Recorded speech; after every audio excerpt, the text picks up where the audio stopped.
My route was simple: 2 insulin drops, 1 antibiotic, then back to the pharmacy before closing so my manager wouldn't rip me a new one for missing the cutoff. I strapped the cooler bag to my e-bike, checked my phone at 9%, and told myself I'd cut through the lit streets instead of the shortcut alley. That alley was the kind of shortcut that smells like piss and wet cardboard, and every time I used it, I pictured the bag getting yanked off my back and some stranger running off with insulin like it was a fucking PlayStation. Earlier that shift, my manager had already started in on me about time windows, about protecting product, about how if I can't handle routes, he could find someone who will. He always talks like we're at war with the clock. I didn't argue because arguing just drags out the humiliation. I just left with the bag and the stupid little screen telling me how many minutes I had left to be a good employee. The first drop went quick. Lobby, signature gone. I kept pedaling because my battery was slipping and my phone was dying, and the only thing worse than being late was being late and unreachable. The second drop was the kind of delivery that eats time like it's hungry. Old walk up, busted intercom, narrow stairs that force you to carry the bike like you're hauling a corpse. I buzzed, got nothing. I called, got voicemail. I knocked, waited, knocked again.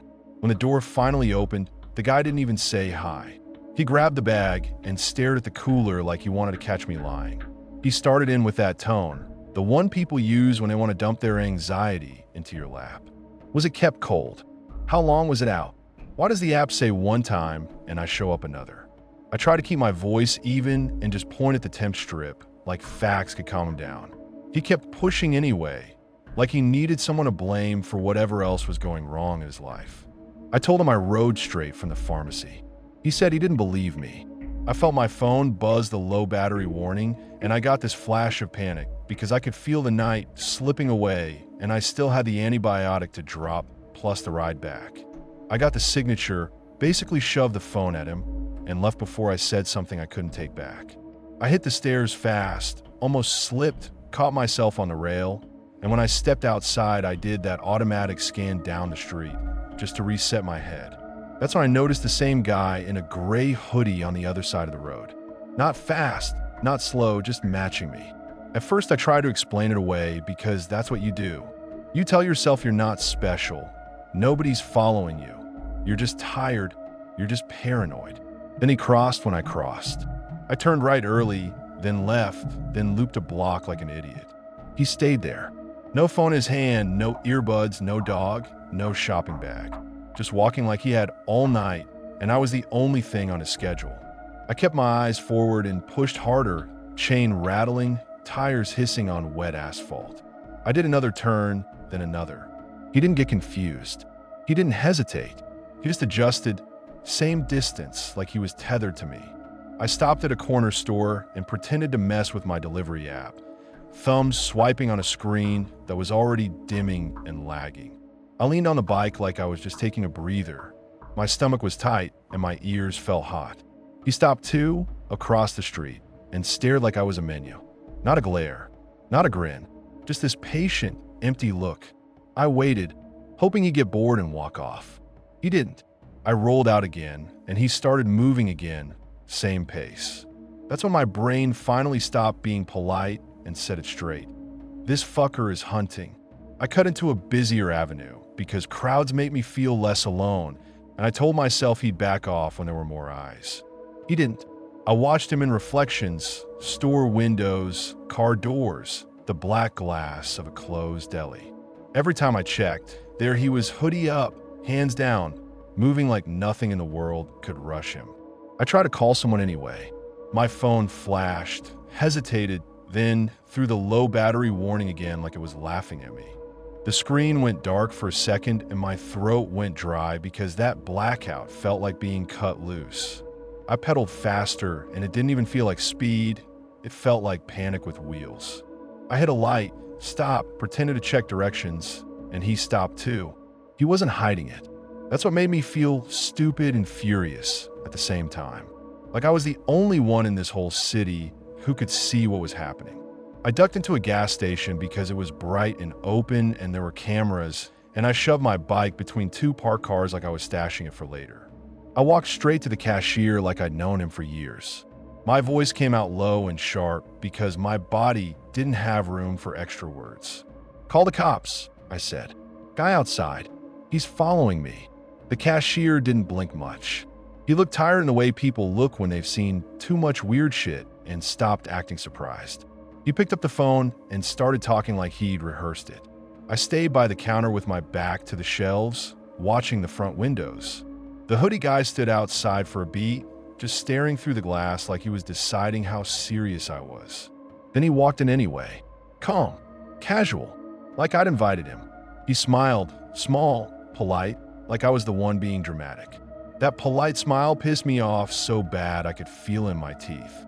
I didn't want to be cornered with nothing in my hands, so I grabbed a tire iron off a rack near the door and put it between us. My arm felt shaky, but I held it out anyway. He raised his hands like he was performing innocence for the cameras and said, "Relax." Just that, like my fear was an inconvenience, like I was embarrassing him.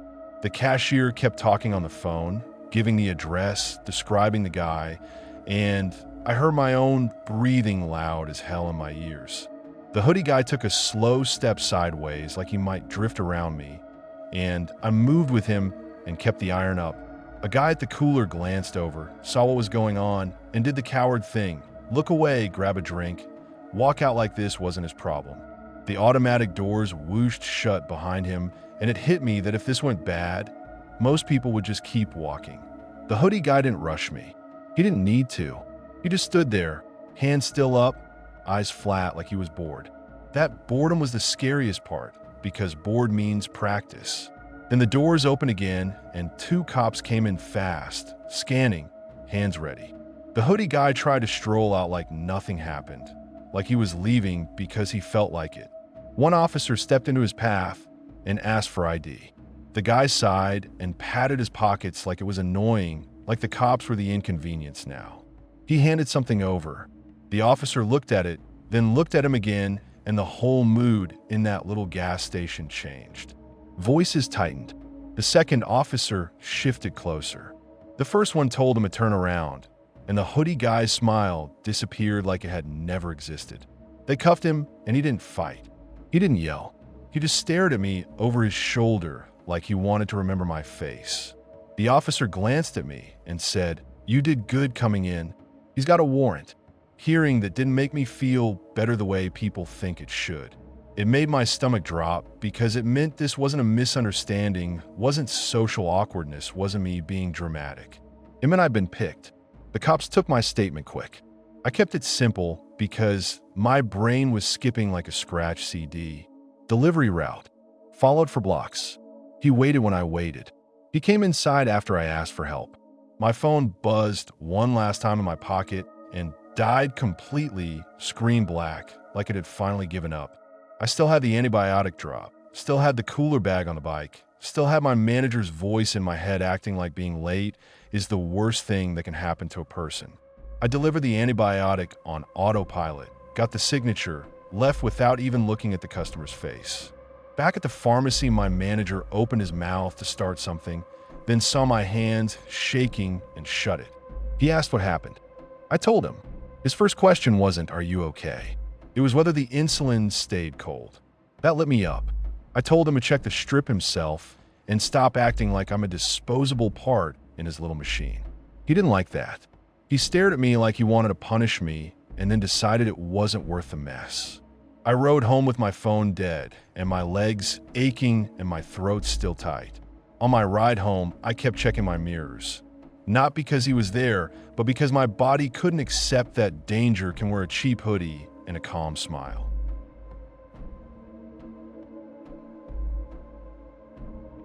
I took the temp job because I needed quick money and I knew how to wipe drives without screwing it up. The plan was boring. Sit in a windowless office, reimage returned laptops, slap a sticker on them, clock out, pretend my life was stable for 8 hours. The depot sat behind a nicer building. You badge in and end up in a back room with folding tables and fluorescent lights. 10 temps, 2 full-timers, and a supervisor who talked like every question was a trap. Day 1, he threw rules at us. No phones, no snooping, And if you saw anything personal, you wipe it and move on. He said it with a tight smile, like he'd had this conversation too many times. I didn't argue. I needed to check. I'd done drive wipes before. It's clicking the same buttons until your brain goes flat, listening to fans whine. Try not to think too hard. The first laptop was normal. Family photos, taxes, half-finished resumes. I saw a desktop full of baby pictures and a file called Lease Final 2. Then the wipe tool took over and ate it. The second booted and dropped me onto a clean desktop with one folder dead center named Invoices. I should have ignored it. I didn't. My hand clicked. It wasn't invoices.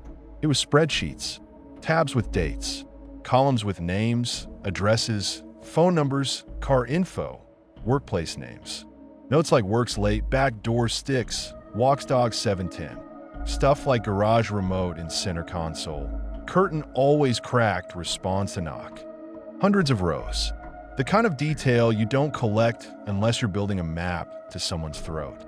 I scrolled, and the scroll bar turned into a sliver.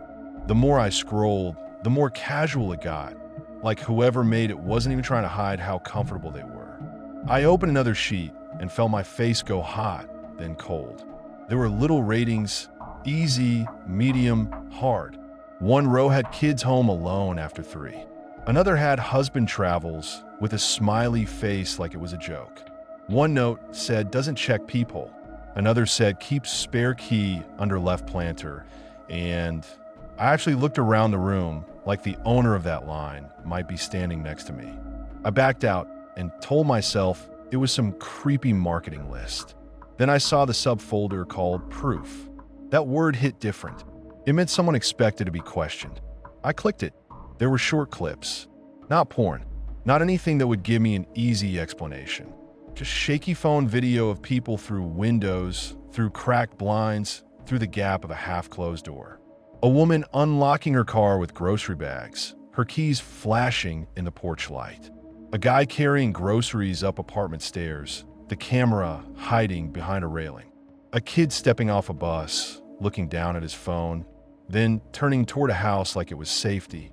In one clip, the camera pressed close to a window, and you could see the reflection of the filmer's hand shifting on the glass, like they were excited, like they couldn't hold still.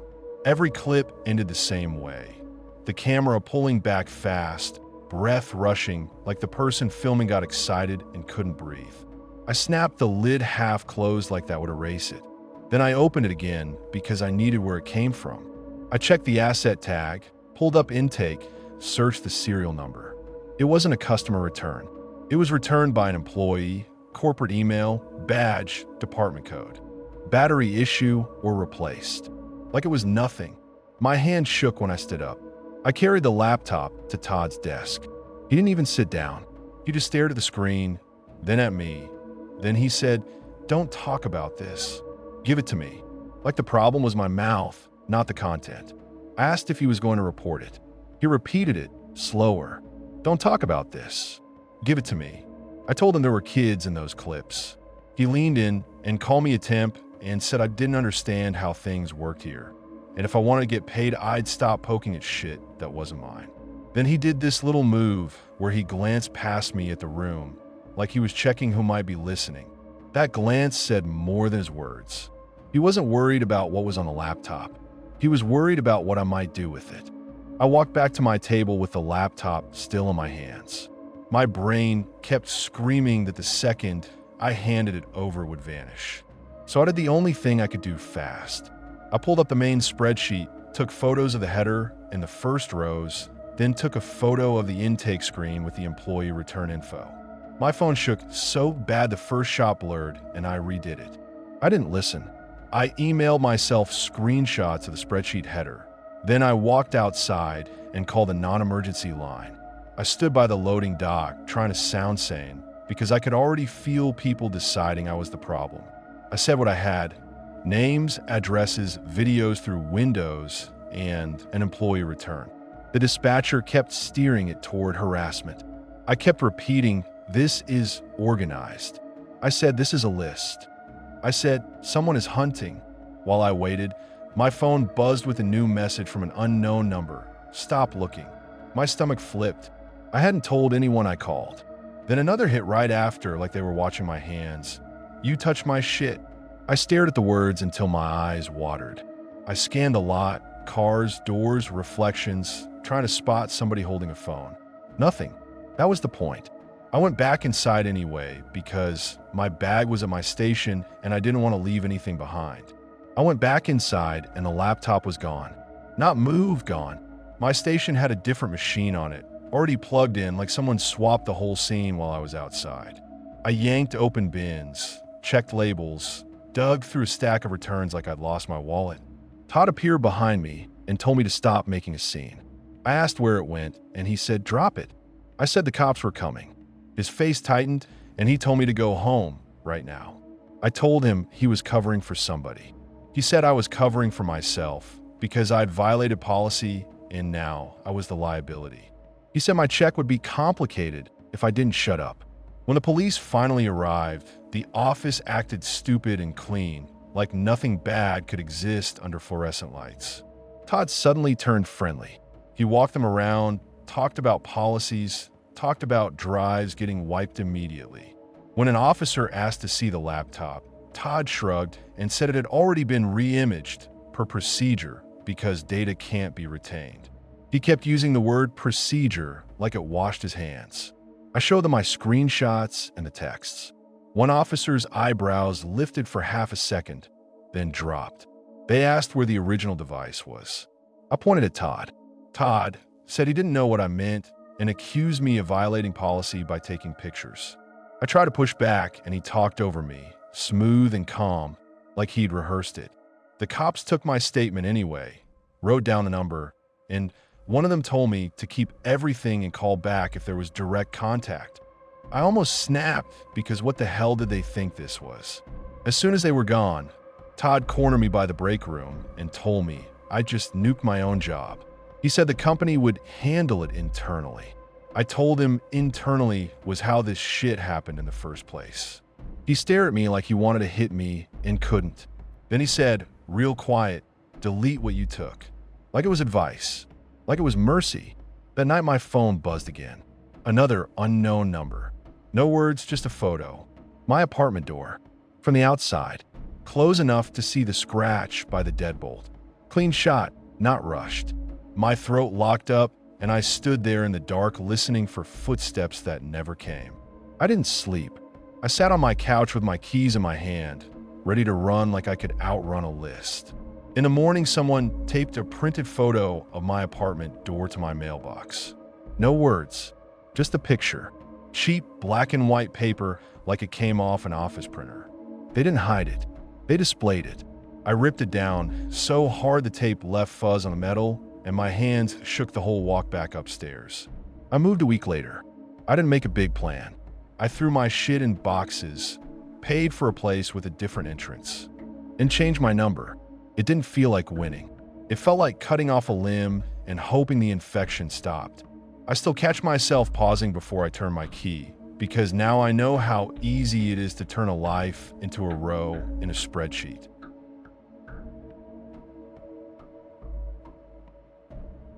I took the overnight concierge shift because the holiday schedule was a disaster and I wanted the overtime. Simple job on paper. Package log, lobby cameras, stop residents from doing dumb shit like buzzing in strangers at 2 a.m. I poured bad coffee, flipped my phone face down, and told myself it'd be quiet. 15 minutes in, a couple residents stumbled in loud and glossy-eyed, and one of them tried to drag some guy I didn't recognize right past me like I was furniture. I blocked the door, asked for a unit number, got called a prick, got the whole I live here routine. I made her sign the guest log anyway. She slammed the pen down so hard it left an ink dent. He stared at me like he was deciding if I was worth the effort. They went up, still talking shit.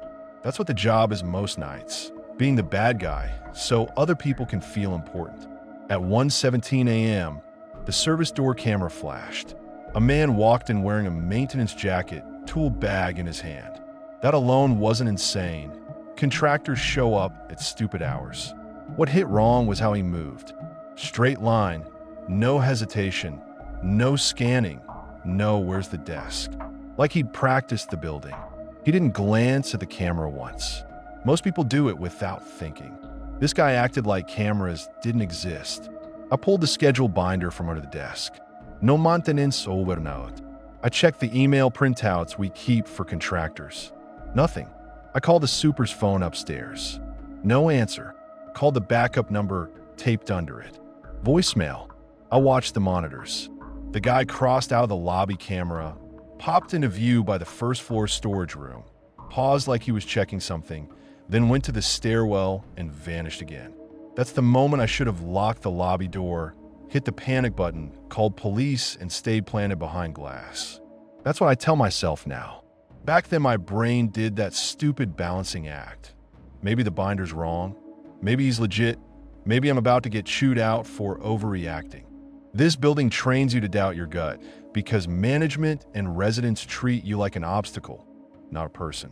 So I grabbed the heavy metal flashlight and went after him, like an idiot trying to prove I wasn't useless. The stairwell air felt colder. Concrete, dust, old paint. My steps echoed too loud. Halfway up to the second floor landing, I heard a soft metallic click.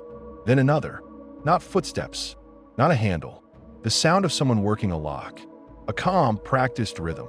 Click, pause, click, click. I leaned around the landing rail and saw him on one knee at a unit door. Tool slid into the seam like it belonged there. Tool bag open on the step beside him, laid out like he was fixing his sink. I barked, "Hey, what the fuck are you doing?" It came out louder than I felt, but the stairwell swallowed it and tossed it back thin. He didn't jump, didn't flinch.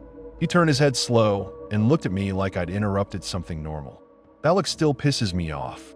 No fear, no surprise, just annoyance. Then he moved toward me fast, not panicked, not rushed, just closing distance because he knew he could. I swung the flashlight and caught his shoulder. Solid hit. He grunted and kept coming. He drove me into the railing with one hand like I weighed nothing. The metal edge bit my ribs and my breath dumped out. Before I could recover, he pinned me, palm hard on my chest, and pressed something cold into my stomach with his other hand. Narrow, sharp, could have been a screwdriver, could have been a knife. I didn't wait to label it. My whole body locked. All that hero crap evaporated. My brain was loud and stupid. You're not brave, you're stuck. He leaned in close enough that I could smell him, detergent and old smoke. He still didn't say a word. That silence did something to me. If he'd shouted, I could have grabbed onto it, turned it into a normal fight. He acted like he didn't need language. Like my choices were already limited and he knew exactly which ones I'd take. A door opened above us. A resident stepped out onto the third floor landing, half asleep, hair a mess, and started to say, "Is everything?" And the guy snapped into motion like a switch flipped. He released me and grabbed her wrist, yanked her down into the stairwell so hard her shoulder smashed the wall, and she screamed. Not a dramatic scream, just raw panic. She tried to twist away, and he dragged her like she was a bag. I lunged, grabbed a fistful of his jacket, felt fabric tear. He fired an elbow into my face, so clean my eyes watered instantly. Pain flashed behind my nose, and I tasted blood. My flashlight clanged against the steps. I stumbled, caught myself on the rail, and saw the emergency alarm box on the wall by the landing. Red plastic, little hammer. I didn't think. I smashed it with the flashlight, glass popping, and hit the switch. The building siren kicked on, loud and ugly, that warbling sound that makes your teeth ache and your brain scramble. The guy's head snapped up. He hesitated just a slice of a second, and the resident used it. She ripped her wrist free and fell backward, slamming into the wall again. I saw a streak of blood on her skin where his nails scraped. She slid down, shaking, trying to breathe. He didn't stay to finish anything. He grabbed the tool bag and bolted down the stairs, fast and steady, like he'd done 100 times. No looking back. No ciatrices cheat. Just gone. The siren kept screaming. I stood there with my ribs on fire, my face throbbing, and my hands shaking late like my body waited until it was safe to panic. I got the resident up and down to the lobby, arm under her elbow because her legs weren't cooperating. She was crying and swearing at me at the same time, furious, shaking so hard the ice pack I grabbed from the freezer kept sliding off her shoulder. She kept spitting, "Why were you up there? Why didn't you call the police first?" Like anger was the only thing holding her together. I didn't argue. I couldn't.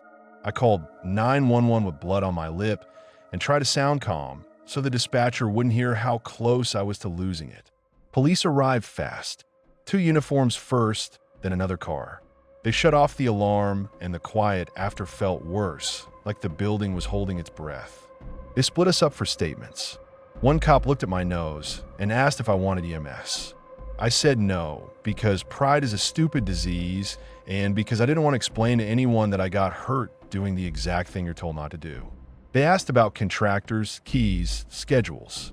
I showed them the binder with the blank overnight line. It looked pathetic in my hands, like a flimsy prop. They asked for camera footage. I pulled it up in the back office, and we rewound the night in sick little loops. The resident sat on a lobby floor with an ice pack, still shaking, still swearing, and every few minutes she'd look at the service door like he might stroll back in and finish the job. Management showed up not long after, coat over pajamas, hair mess, acting like this was happening to her personally. She didn't ask if the resident was okay first. She asked me why I engaged and why I didn't follow protocol. I stared at her like she was speaking another language. Protocol doesn't hold a man's arm off your stomach. Protocol doesn't stop a stranger from yanking someone into a stairwell. Protocol is a word people use to avoid saying, "We didn't pay for real security." Later, when the cops and management were both out of my face for a minute, I kept watching the footage, frame by frame, because I needed to know if I missed something obvious. What made my skin crawl wasn't just him grabbing the resident. It was the calm before it. We saw him try 3 different doors before I confronted him, like he was sampling locks. Like each unit was just a choice he could test. No panic, no rush, no looking around. He moved through the building like he owned the layout.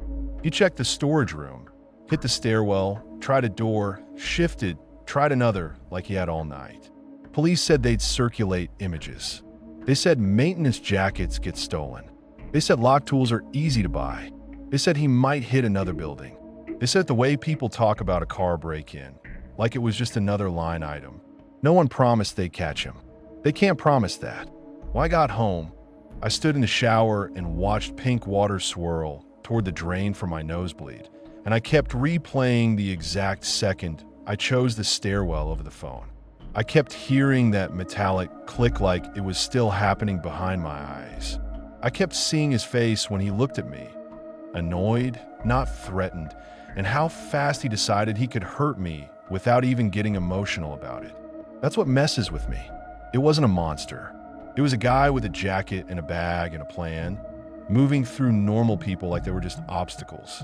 I still work nights sometimes, but I don't go hunting anymore. I lock the door, call early, and I watch the cameras like they're the only honest thing in the building because that's the closest I've ever been to learning how fast a normal shift turns into someone else's trauma.